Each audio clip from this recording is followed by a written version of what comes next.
He planned to disappear forever that night. But one silent cry behind a bedroom door and one unexpected stranger in his cab changed everything. What happened next will stay with you long after this story ends. My name is Margaret. I'm 70 years old, and after years of living in a quiet house filled only with echoes of old photographs, I finally said yes to my children's invitation. They wanted me to visit San Diego for a family reunion. It had been too long. I missed their voices, their laughter, the warm little hands of my grandchildren.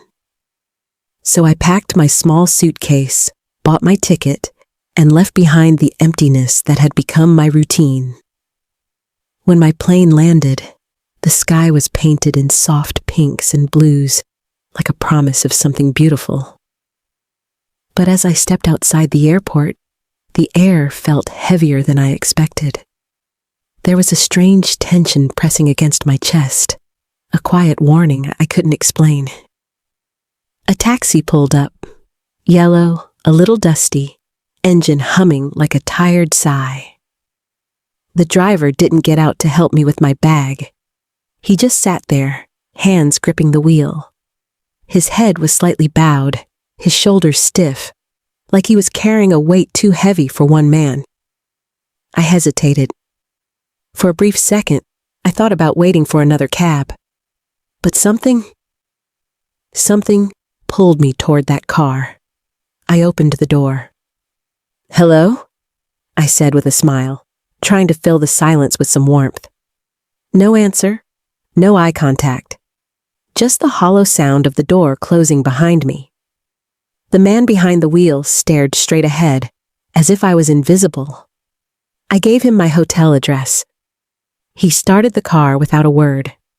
The taxi moved, but the air inside remained frozen, thick, silent. Maybe he's just having a bad day, I told myself. Maybe he's tired, or shy, or one of those people who just doesn't like small talk. But deep down, I felt something was off. Not rude, not angry, something else. Something broken. As we drove, the radio suddenly switched on. A soft, melancholic song began to play. But within seconds, he slammed his finger on the button, killing the music as if it had screamed something too painful for him to hear. That one small act shook me. I watched him carefully, the way his jaw clenched, the way his hands tightened on the steering wheel. This was not ordinary silence. This was a man trapped inside himself, fighting something I couldn't see. And right then, I realized this ride was not going to be simple. This was not just about me going to a hotel. This was about to become something else entirely. Before we dive deeper into this unexpected journey, if you find stories like this powerful, please subscribe to the channel and turn on notifications. Your support gives us the strength to create more stories that touch the heart. Now, here's a question for you to reflect on. If you saw a stranger clearly lost in their pain, would you? A. Stay silent and mind your own business. B. Try to open a door, even with just a simple word. Comment your answer below. I can't wait to see what you would do. The road stretched out ahead of us, but inside that cab, it felt like we were moving through heavy fog. The city outside was alive. Cars, lights, people rushing toward their destinations. But none of that reached the space between us. The silence wasn't awkward. It was dense, like a conversation neither of us knew how to start. Minutes passed. Then his voice finally broke through. It wasn't loud. It was almost as if he was speaking to himself. "You came here alone?" he asked, eyes fixed on the road. I shook my head gently. "Number my family's here. We'll meet later tonight." He didn't respond right away. For a brief moment, I thought the conversation would end there. But then I heard him exhale, like he was letting go of something he'd held too long. Family isn't always easy, he said. His words landed heavy in the air, weighted by something I couldn't see yet. I glanced at him carefully. His face was still cold, but behind the blank expression was exhaustion, not the kind that sleep fixes, the kind that comes from carrying regret. He continued before I could say anything. My wife and I, we barely speak. We fight all the time. It's like we live in different houses, even though we share the same one. The pain in his voice was raw, unpolished, honest. Not the kind of pain you offer to strangers, but here it was, leaking out, uninvited. I sleep on the couch now, he whispered. We pass each other in the kitchen like ghosts. And my daughter... His throat tightened. She doesn't talk to me anymore. She used to tell me everything. Now she barely says goodnight. I said nothing. Sometimes words only get in the way. Sometimes what people need isn't advice. Sometimes they just need to let the truth leave their lips. He looked up at the traffic light ahead, like he was waiting for it to give him permission to say more. The light turned green, and the words came. She tells me I never listen, and maybe she's right. I work, I pay the bills, I keep food on the table, but I never asked how she felt, or how my wife felt. I just assumed they were okay because everything kept moving. But now I see they weren't. His voice cracked, and for a brief second, I saw a different man sitting behind that wheel. Not a stranger, not a driver, but a husband, a father, lost inside his own home. You know, I finally said softly, sometimes we only realize things when it's too late. He nodded slowly, as if my words confirmed something he already knew, but didn't want to admit. I didn't plan to say much. I was just a passenger. But in that moment, I could feel the pull, as if life itself had placed me in that seat not to reach my hotel, but to be there for this man who had not yet given up, but was dangerously close. He rubbed his eyes with the back of his hand, swallowing down emotions that had no name. And then, after a long pause, he confessed something that made my breath catch. Last night, he said, barely audible, I almost left, packed a bag, planned to disappear. My heartbeat slowed. The weight of his words was real, heavy, close to the edge. What stopped you? I asked, not because I didn't understand, but because I needed him to hear his own answer. My daughter, he whispered. She didn't say a word, but I heard her crying behind her bedroom door. I couldn't walk out. The car rolled forward, but I could feel the ground shifting beneath us. We were no longer two strangers. This was no longer a simple taxi ride. This was a man standing at the edge of losing everything, and somehow, for reasons I still didn't understand, I had been placed here to listen. The silence returned, but it wasn't the same anymore. It carried his confession, his fear, his desperate hope that maybe, just maybe, it wasn't too late.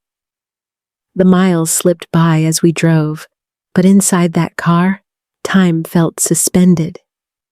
His confession hung between us like a fragile thread, as if one wrong word might snap it. I could feel him wrestling with something bigger than he had yet shared, something waiting beneath the surface. Then, almost in a whisper, he said, "There's something else." I didn't speak. I let the silence hold space for him. He took a breath. A year ago, my daughter wrote me a letter. She left it on my bed. I've never read it. The words struck me hard. The sadness wasn't just in his story. It was in the choice to avoid it, to keep his eyes closed, even when someone had reached out to him. Why not? I asked softly. I was afraid, he said, voice tight. Afraid of what she might say. Afraid that everything she felt about me was hate, anger, disappointment. He gripped the steering wheel tighter, his knuckles pale. I couldn't face it. I thought if I didn't read it, I could pretend things weren't as bad as they really were.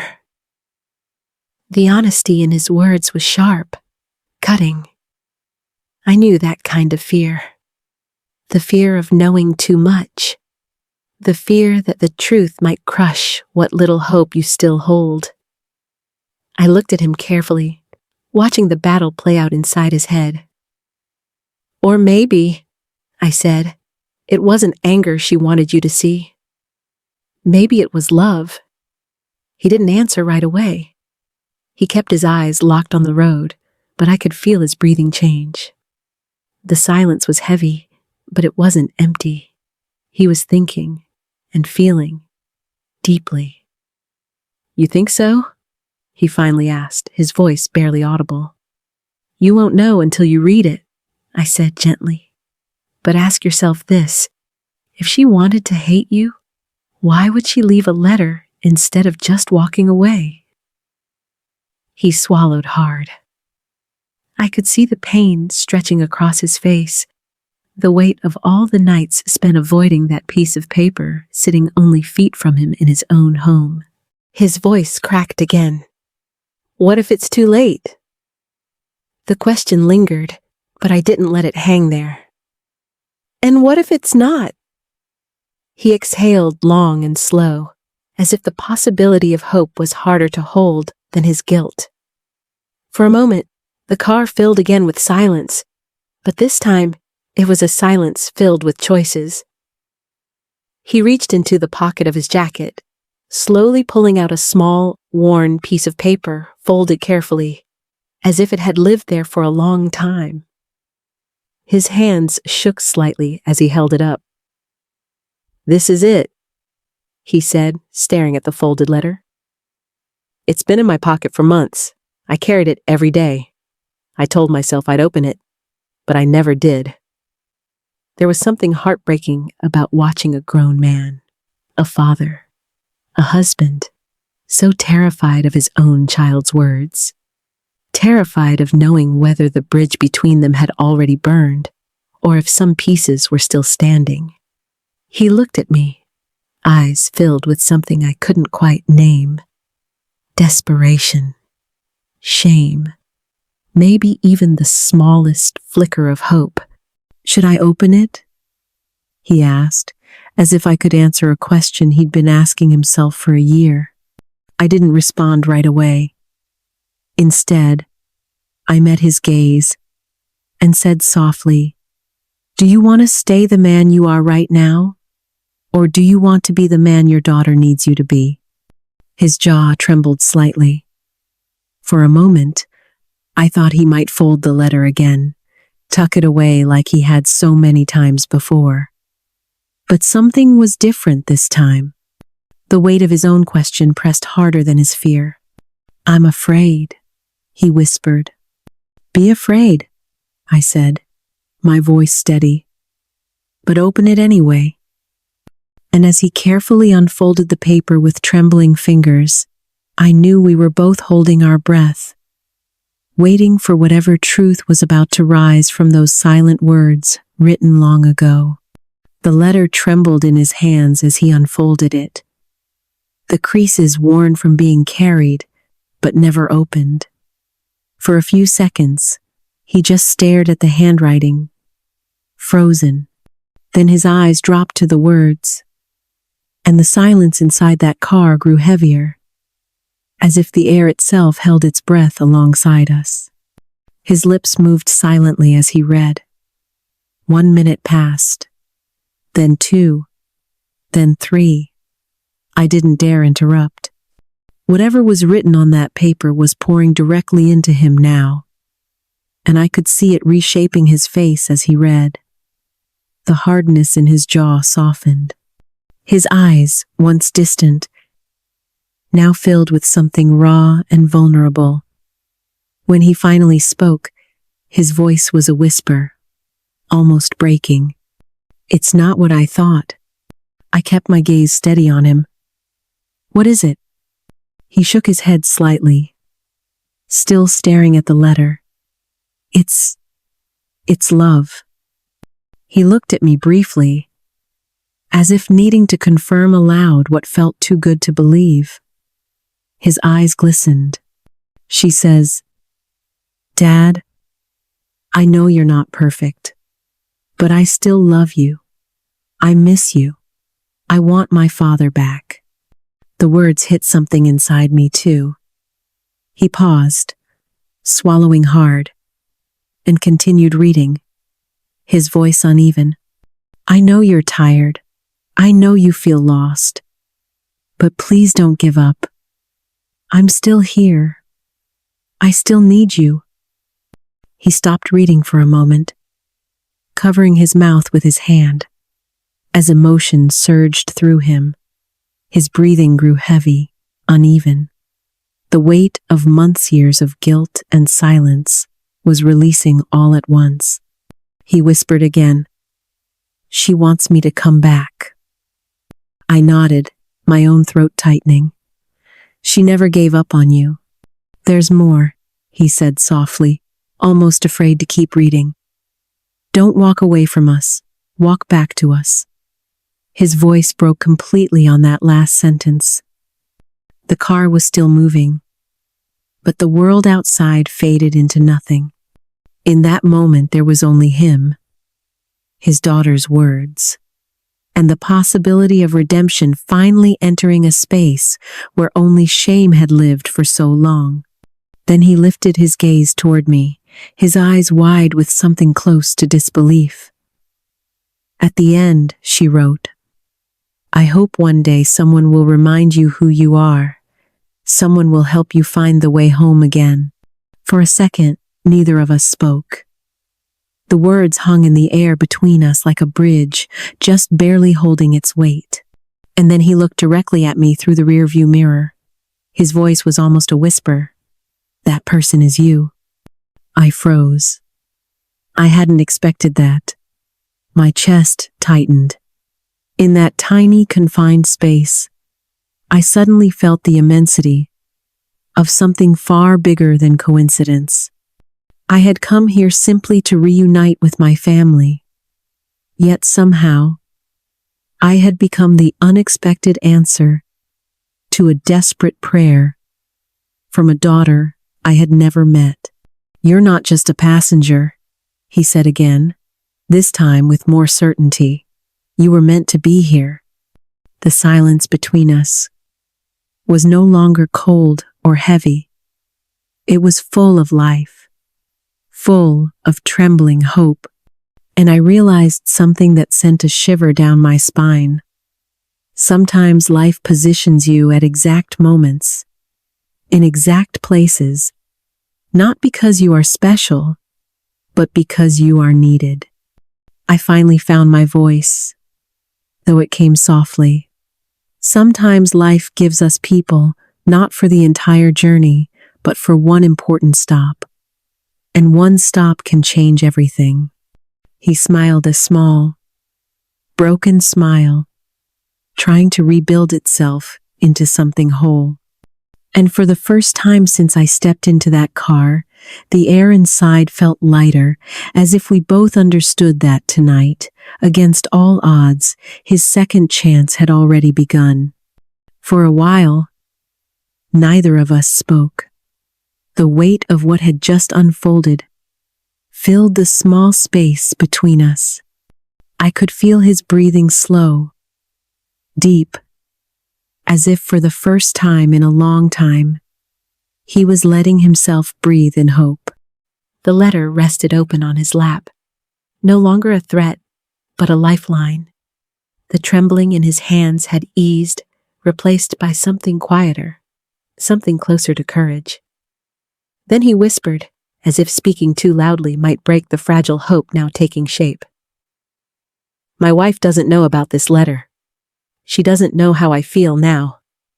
She doesn't know I want to fix things. I heard the fear under his words, not of confessing, but of being rejected after doing so. He was standing at the edge of something terrifying, the unknown. Regret had lived with him for so long, it had become familiar. Hope, by contrast, was foreign and dangerous. Hope asks you to risk everything. I looked at him with calm steadiness. What will you do? His eyes flicked toward me in the mirror, unsure. I don't know. I let that answer settle before asking the question that had been circling my mind. If today was your last chance, what would you do? He inhaled deeply, his chest rising and falling like waves struggling to find calm. His voice broke slightly as he finally answered. I would go home. I would hold them. I would tell them the truth. His honesty filled the car like light breaking through after a long storm. But still, his body didn't move. The engine hummed quietly beneath us. The road opened ahead, but he sat frozen behind the wheel, trapped between fear and hope. I never planned to talk to anyone today, he said, shaking his head softly. I just wanted to finish my shift, go home, and pretend none of this existed. But now, something real happened. Yes, I said quietly. It did. He glanced ahead, then back at me through the mirror, as if searching my face for permission, or maybe just reassurance. But what do I do now? I spoke slowly, knowing this was a moment that couldn't be rushed. You already know the answer. You've known it for a long time. But you've been too scared to say it aloud. His eyes welled again, but he nodded faintly. I don't want to take you to your hotel anymore. I want to go home. I watched him carefully. Then why don't you? He gripped the steering wheel tightly. Because I'm scared. What if they don't want me anymore? What if I've done too much damage? What if it's too late? I let him sit in that question, because sometimes people need to hear their own fear spoken aloud before they can face it. Then I answered softly. You won't know until you try. But if you wait too long, you may never get the chance again. The words settled into him like seeds finding good soil. He sat there motionless for several more seconds. Then, as if some invisible weight finally lifted, he placed both hands firmly on the wheel, started the car, and drove forward. But his movements were slower now, thoughtful, as if every inch forward carried him closer to a future he was finally brave enough to face. After a few quiet minutes, he spoke again. I'll take you to your hotel first. No, I said gently. Take me to the nearest bus stop. My family can come pick me up. You need to go home. He glanced at me quickly, surprised. But you paid for this ride. The ride is done, I said softly. The real journey belongs to you now. He pulled into a small, quiet bus station. The night had fully settled over the city, but inside that taxi, it felt strangely bright. As I reached for the door handle, he spoke one last time, his voice tender. I don't know how to say thank you. I looked at him with a small smile. Then don't. Just live the change. He smiled back, a true smile, one I hadn't seen before. Not forced, not polite, but real. And then he said something that will live with me for the rest of my days. You changed my life in 20 minutes. I hope one day I can do the same for someone else. I nodded gently. You will. And then he turned the car around and drove off into the night. I stood alone at the bus stop, watching the tail lights disappear into the distance, thinking about what had just happened. I had come to San Diego to see my family, expecting laughter, hugs, and warm meals. But life had offered me something else, something I never planned, but something far more profound. One ride, one broken man, one chance to listen, and one truth that now lives inside me more deeply than ever. Sometimes we believe we're too old to help, too small to matter. But life doesn't ask for perfect timing. It offers us moments, unexpected, messy, and beautiful. And all it takes is one word, one act of kindness, one conversation to change the course of a life. That man was not just a driver. He was a mirror. He showed me my own regrets, my lost chances, and in return, I helped him see his future, a future still waiting, if only he was brave enough to step into it. We wait for perfect moments, but they rarely come. The moment is always now. Speak now. Love now. Listen now. Because sometimes one moment is all we have. Sometimes we believe that broken things stay broken. But all it takes is one moment of courage, one honest word, and one act of listening to turn everything around. This wasn't just a story about a taxi ride. It was a reminder that behind every silent face, there's a storm waiting for kindness. We don't always get second chances, but when we do, we must be brave enough to take them. Life will never hand us the perfect moment. The right time is always now. Speak, listen, forgive, love. If this story touched you, please subscribe to the channel. Your support gives us the strength to bring you more stories that inspire and remind us of the power we hold to change a life, even in just 20 minutes.